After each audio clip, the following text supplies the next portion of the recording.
नमस्कार मित्रों, जय हिंद। मैं Vinod Kumar, commerce with Vinod sir coaching संस्थान और यूट्यूब चैनल के माध्यम से संपूर्ण छात्रों को, वाणिज्य के विद्यार्थियों को, इकोनॉमिक्स के विद्यार्थियों को तथा संपूर्ण भारतवासियों को 77वें स्वाधीनता दिवस की अनंत शुभकामनाएं अपने तहे दिल से संप्रेषित करता हूं। आज प्रातःकाल हम स्वाधीनता दिवस के इस अमृत वेला में भारतीय स्वाधीनता दिवस तथा भारतीय राष्ट्रीयता के प्रतीक ध्वजारोहण के लिए के साक्षी बनने वाले हैं। और हो भी क्यों नहीं, भारत को यह प्रतीक न जाने कई आहुतियों की पर्वत श्रृंखला के उपरांत प्राप्त हुआ है। लगभग 7 लाख से अधिक भारत के मिट्टी के हीरों ने अपनी प्राणों की आहुति दी है इस आज़ादी यज्ञ में। और आज भी इस भारत को आज़ाद रखने के लिए, इसके भारत की सीमाओं की रक्षा और आंतरिक मूल्यों की रक्षा के लिए अपने प्राणों की आहुति देते चले आ रहे हैं। 76 वर्ष बीत गए भारत की आज़ादी को। 77वें स्वाधीनता दिवस का उत्सव मनाने हम यहाँ उपस्थित होने वाले हैं। मित्रों, भारत ने प्रत्येक 100 वर्षों में संग्राम की कई करवटें बदली है और 100 वर्ष फिर बीतने जा रहे हैं। इस बदलाव और इस करवट के पीछे भारत की आज़ादी का कभी संघर्ष रहा है तो कभी आज़ादी को बचाए रखने का संघर्ष रहा है। मित्रों, हम भारत माता की गोद में जन्मे हुए वो भाग्यशाली जनमानस हैं जिसने भारत की आज़ादी को प्राप्त तो किया है उपहार स्वरूप में, जिसने कोई मूल्य नहीं चुकाया है उसे धरोहर के रूप में प्राप्त हुआ है। यह अनमोल धन, एक अनमोल संपदा, एक अनमोल जीवन प्राप्त हुआ है कि आज़ादी का अनमोल धरोहर प्राप्त हुआ है। जीवन का सर्वोच्चतम लक्ष्य होते ही मुक्ति, उसका दूसरा नाम आज़ादी है और आज़ादी से बढ़कर कुछ भी चीज़ नहीं। हम वो जनमानस हैं जिसने गुलामी का एक स्वाद तक नहीं चखा है। हमें नहीं मालूम कि आक्रांताओं के दबाव में आकर अपनी ही जननी जन्मभूमि के गर्व से अवांछनीय वस्तुओं का उत्पादन सब परिवार भूखे पेट रहकर आक्रांताओं के लिए कैसे की जाती है और क्यों की जाती है। हमें नहीं मालूम कि नंगे बदन अंग्रेजों के कोड़े खाने का दर्द, उनके घाव का दर्द कैसा होता है। हमें नहीं मालूम कि इन्हीं आँखों से माँ बहन बेटी की कत्ले आम नज़ारा देखना क्या होता है। हमें नहीं मालूम कि अपनी ही भूमि पर तिल तिल कर मरना क्या होता है। इसलिए भय है कि प्राप्त इस अनमोल धरोहर को संभालने में हमारे हाथों की पकड़ कहीं ढीली न पड़ जाए। हम खो न दे इस संपदा को, खो न दे इस जीवन मूल्य को, खो न दे आज़ादी के इस अनमोल उपहार को। भारत के जवानों ने मात्र एक भूखंड के लिए, एक राजनीतिक चिन्हित सीमाओं के लिए ही अपनी प्राणों की आहुति नहीं दी है। क्योंकि भारत मात्र एक भूखंड नहीं है, एक राजनीतिक सीमाओं में चिन्हित एक देश मात्र नहीं है। भारत एक राष्ट्र है जो अपने अंदर ना जाने कई मूल्यों को समेटे हुए है, ना जाने कई ऐसे अनमोल ऐसे जीवन मूल्यों को समेटे हुए हैं जो सर्वोच्च मानवता के लिए अमृत तुल्य है। मित्रों, भारत मानवता और सभ्यता के उच्चतम शिखर है।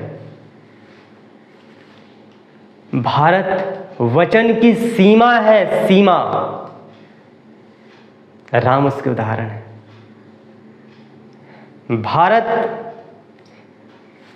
भूगोल, खगोल, ज्योतिष ऐसे कई भौतिक, अभौतिक तथा आत्मज्ञान की प्राप्ति का मूल साधन है।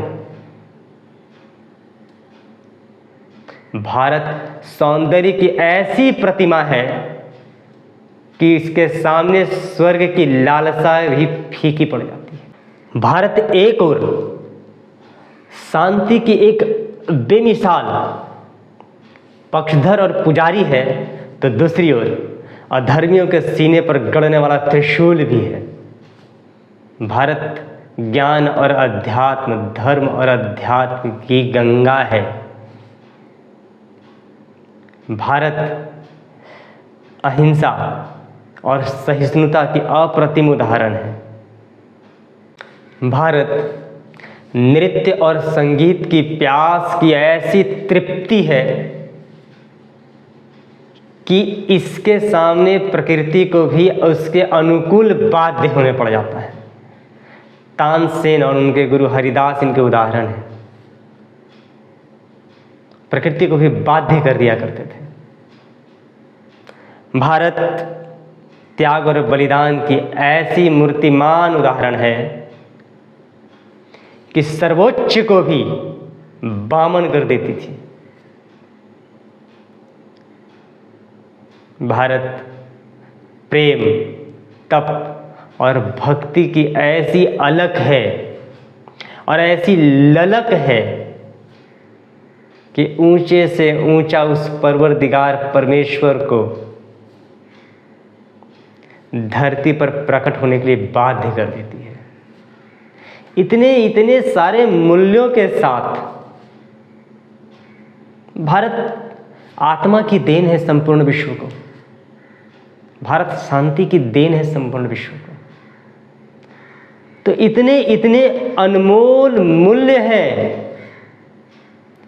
जिस हेतु भारत के इतने जाबाज अपने प्राणों को तिनका समझ गए, आहुति दे दी इस आजादी को प्राप्त करने के लिए कि कहीं विदेशी आक्रांता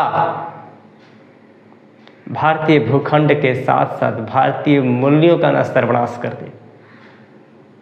उन्होंने आहुति दी इस मूल्य के लिए कि फिर सर्वोच्च भूखंड में, भूमंडल पर दूसरा भारत नहीं है,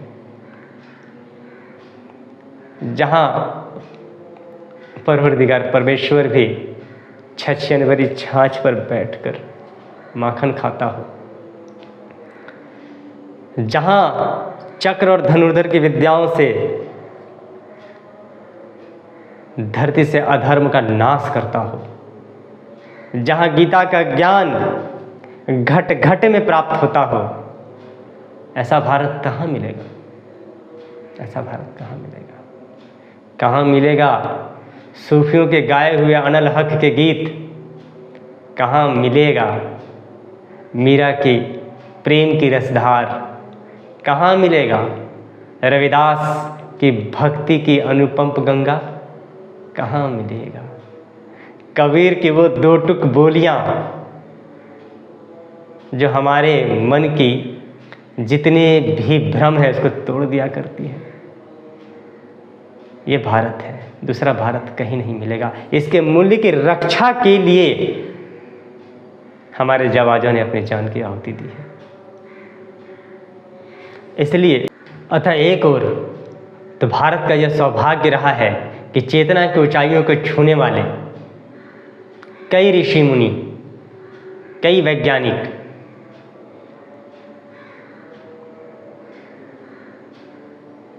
ग्रंथ यहाँ उत्पन्न होते रहे, यहाँ जन्म लेते रहे। और दुर्भाग्य ये रहा है कि शताब्दियों से आक्रांताओं ने धार्मिक, आर्थिक, राजनैतिक, आध्यात्मिक, सामाजिक आक्रमण करते रहे। नतीजा ये हुआ कि आज हम आम भारतवासी अपनी उच्चतम संभावनाओं से छिटक से गए हैं। पहले अंग्रेज हुक्म चलाते थे, अब भोगवाद और बाजारवाद हुक्म चलाता है। हमें यह भान नहीं कि हमारी इच्छा क्या है। हमारी इच्छा भी न जाने कई बाजारवाद, विज्ञानवाद से विवश होकर हुआ करता है। हम मानवीय चेतना की ऊंचाई की ओर अग्रसर होने वाले स्व सोची नहीं रहे। कहीं ऐसा तो नहीं कि हमने गुलामी हटाई और उसका ही पर्याय ग्राहक बन के रह गए। इसलिए डर है, हम गुलामी से तो हट गए, एक स्थूल गुलामी से तो हट गए, पर इस गुलामी का एक दूसरा पर्याय हम ग्राहक बन के रह गए। कहीं ऐसा तो नहीं हम बाजारवाद के गुलाम बन गए। मित्रों, आंकड़े कुछ कहते हैं, मैं उस आंकड़ों को आप तक पहुंचाना चाहता हूं। आंकड़े कहते हैं कि 2021 में भारत की 64% आबादी 15 से 59 वर्ष के आयु वर्ग के थे जो काम करते हैं, जिनमें ऊर्जा होती है। और यही आंकड़े कहते हैं कि 2036 आते आते तक लगभग 99 करोड़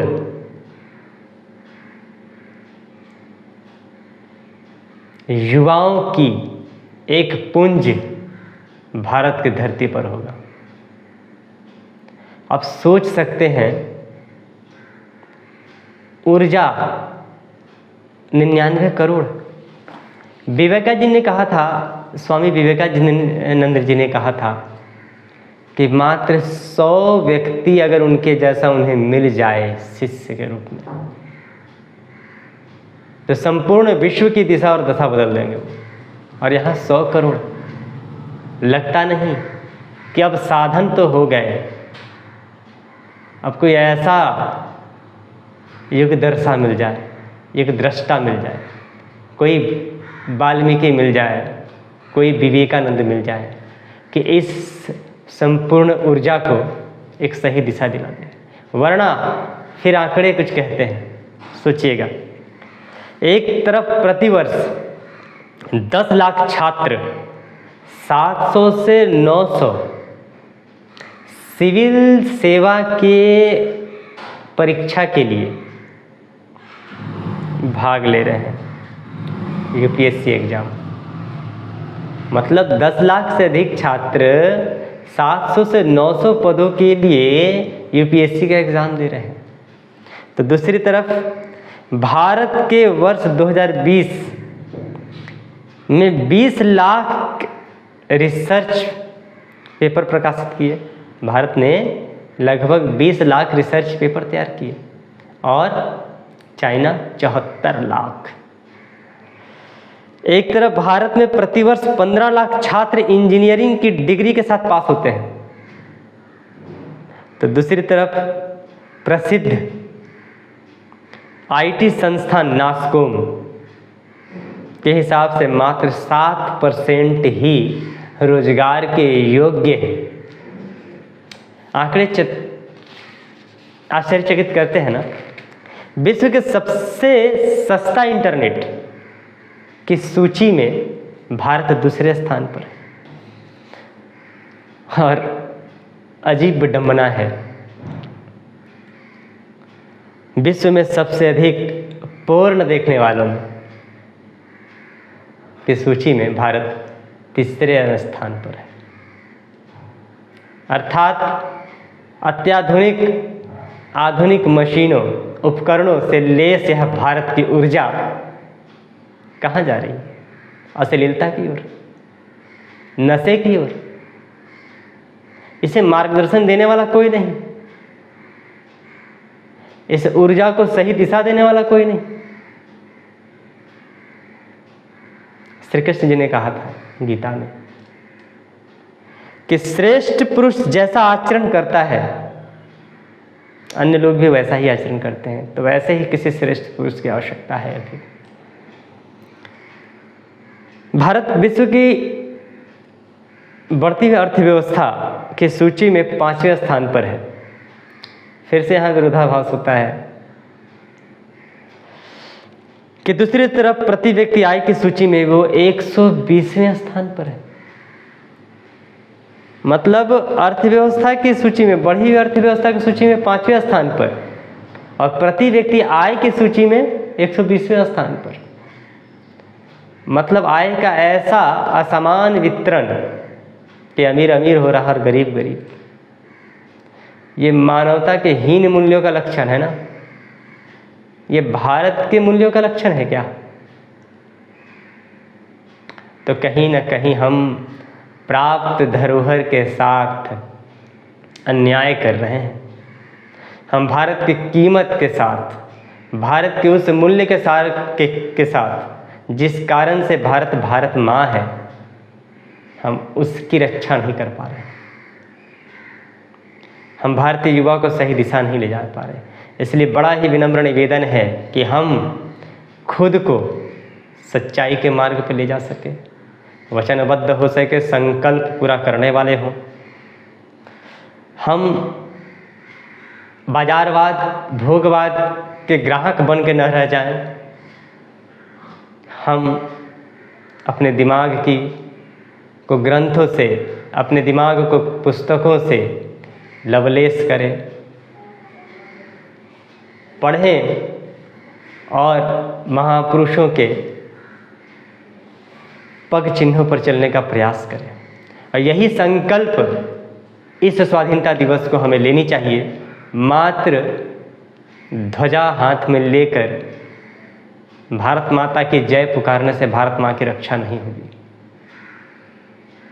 भारत माता की जय तो तब है जब उसके मूल्यों की रक्षा होगी, उसकी कीमत की रक्षा होगी, उनके उस मानवता की रक्षा करने वाले मूल्यों की रक्षा होगी, उसके ज्ञान की रक्षा होगी, उसके प्रेम, उसकी सहिष्णुता की रक्षा होगी, अहिंसा की रक्षा होगी। जय हिंद, जय भारत।